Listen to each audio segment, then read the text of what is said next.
नमस्कार, एग्जाम है P by Jharkhand channel में आपका स्वागत है। तो दोस्तों जुड़ चुका हूं मैं यहां पर आप सभी सहायक अध्यापकों के आकलन परीक्षा की तैयारी को लेकर के। तो दोस्तों हम बताते चले, यदि आप झारखंड में सहायक अध्यापक आकलन परीक्षा की तैयारी में 101% सफलता प्राप्त करना चाहते हैं तो आपको हम बता दें, यहाँ पर तैयारी जो है आपको पाठ्यक्रम पर आधारित सारे प्रश्नों को करना होगा। अब हम आपको बता देते हैं, आपको जाना है दिल्ली और आपने पकड़ लिया है बनारस का ट्रेन, तो आप पीछे ही रह जाओगे, ठीक है, आगे नहीं जा पाओगे। तो उसी तरह से आप लोग क्या कर रहे हैं कि पाठ्यक्रम पर आधारित एनसीईआरटी टेक्स्ट बुक के प्रश्नों को तो पढ़ ही नहीं रहे हैं और सिर्फ यहाँ पर बाजारू चीजें लेकर के पढ़ रहे हैं और सिर्फ दूसरे चैनल से जा करके एसएससी और जेएसएससी के क्वेश्चंस को आप देख रहे हैं। यहाँ से कुछ नहीं होने वाला है, आप जहाँ के तहाँ ही रह जाएंगे। आपको करना क्या है, तो आप अगर नहीं भी जुड़ते हैं किसी से तो आप सिर्फ टेक्स्ट बुक को पढ़िए। देखिए जैक ने स्पष्ट कह दिया है कि पाठ्यक्रम पर सारे आधारित प्रश्नों को ही पूछा जाएगा। अब इसके बाद भी बहुत से लोगों का कहना है कि पाठ्यक्रम का सिलेबस दिया है क्या,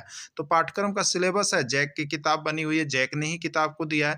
तो आपको पाठ्यक्रम देखना है तो आप सही ट्रेन को पकड़ें, सही जगह पर जाएं और सही रणनीति में सही समय पर तैयारी करें, नहीं तो सब कुछ धरा के धरा रह जाएगा। तो आपको हम बता देते हैं, यहाँ पर इस चैनल पर यदि आप जुड़ते हैं तो आपको सब कुछ मिल रहा है, वही जो जैक मॉडल पर आधारित है। तो आपको सिर्फ और सिर्फ 501 रुपए में जुड़ करके आप यहाँ पर सारे पाठ्यक्रम पर आधारित प्रश्नों को देख सकते हैं और जैक मॉडल पर आधारित प्रश्नों को देख सकते हैं, जो कि कहीं भी किसी भी और किसी भी चैनल पर यह उपस्थित नहीं है। अब आपकी बारी है कि आप क्या डिसाइड करते हैं। अगर डिसाइड करते हैं तो अभी हमारे मोबाइल नंबर पर संपर्क कीजिए और यहाँ पर जुड़ जाइए, जिससे कि आपको किसी भी प्रकार का धोखा ना हो और आप यहाँ पर आकलन परीक्षा में पास करके एक दिन अस्थायी शिक्षक बन सके। प्यारे शिक्षक बंधु, हम आप लोगों के लिए एक और एनसीईआरटी का नोट्स पीडीएफ लेकर के जुड़ चुके हैं, जो आपके टेक्स्ट बुक का होगा।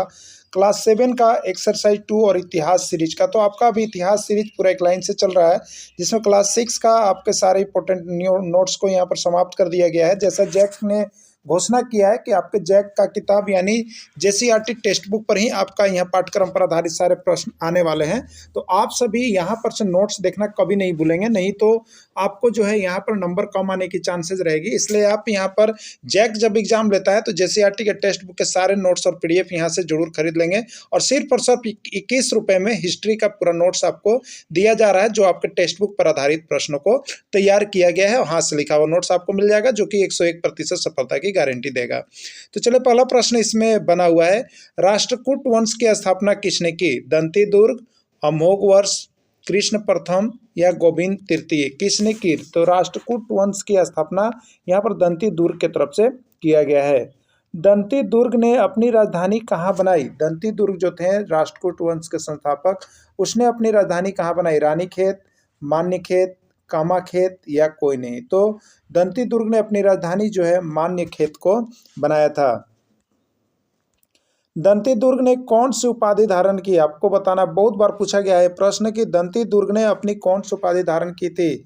महाराजा धीराज की, परमेश्वर का, भट्टराक का या सभी? ठीक है, तो दंती दुर्ग ने अपनी जो राजधानी जो उपाधि धारण की थी वो उपाधि महाराजा धीराज का भी लिया था, परमेश्वर का भी और भट्टारक का भी लिया था। यानी इसका राइट आंसर देखिए सभी हो जाएगा, यानी सभी उपाधि जो है दंती दुर्ग की तरफ से मिले थे दंती दुर्ग को।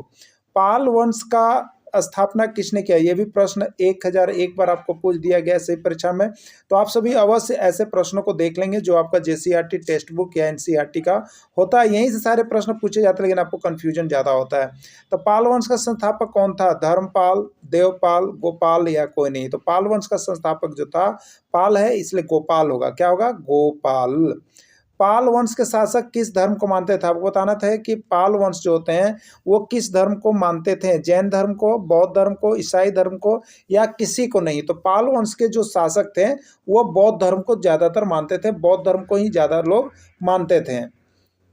गुर्जर प्रतिहार साम्राज्य का संस्थापक किसको माना जाता है? गुर्जर प्रतिहार साम्राज्य का संस्थापक किसको माना जाता है? बीरेश को, करेश को, हरिचंद्र को या मूलचंद्र को? तो गुर्जर प्रतिहार साम्राज्य का संस्थापक जो थे वो आपका हरिचंद्र थे। यहाँ पर कौन थे?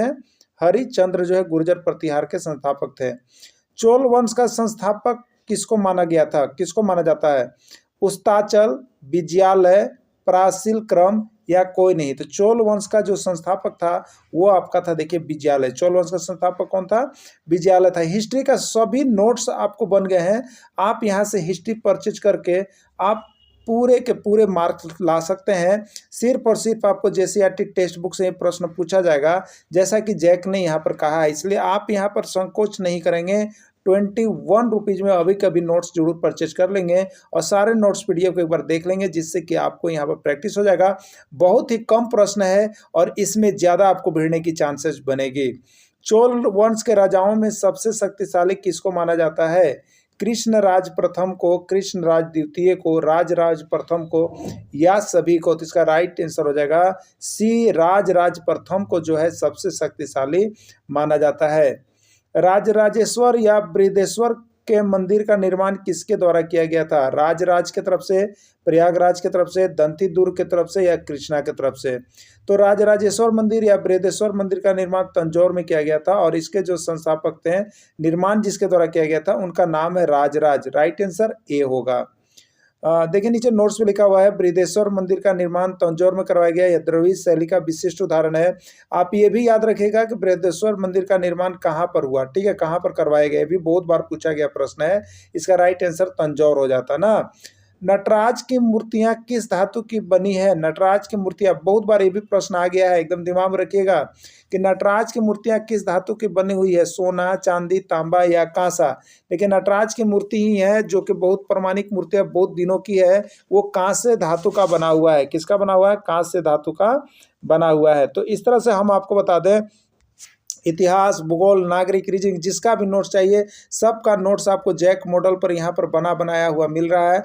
ऑनलाइन परचेज करके आप यहाँ पर पढ़ सकते हैं। 21 रुपीज़ में आपको ऑनलाइन यह नोट्स मिल रहा है। सिर्फ हिस्ट्री का 21 रुपीज़, आप यहाँ से लेकर के इसको एक बार जरूर पढ़ लेंगे, क्योंकि परीक्षा में जाने से पहले ये नहीं रहे क्या प्रश्न आ रहा है। सब प्रश्न आपका टेक्स्ट बुक आ रहा है और टेक्स्ट बुक का यहाँ पर हाथ से लिखा हुआ नोट्स चैप्टर वाइज आपको हम दे रहे हैं। वीडियो के अंत तक जुड़े रहें, इसके लिए आप सभी को बहुत बहुत धन्यवाद।